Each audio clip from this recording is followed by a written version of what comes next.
Endi mana 2-3 marta qildik desak, zigzag ustida uzunasiga spiral видно yuramiz.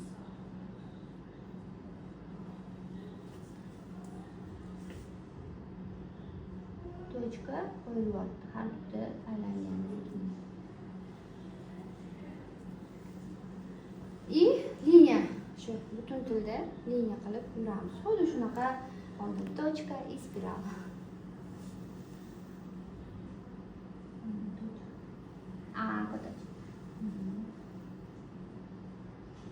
Umumiy massaj olib chiqqan bolalar uxlab qolishi mumkin.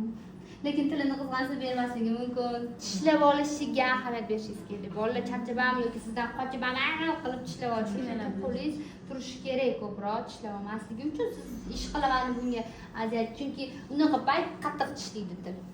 Bilasiz. Demak, bildingiz-a, точкаdan keyin o'sha spiral qilib pastga zigzag qilib tushamiz, liniya qilib tushamiz.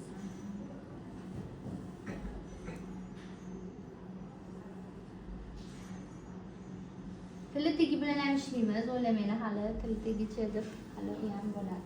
Slaydda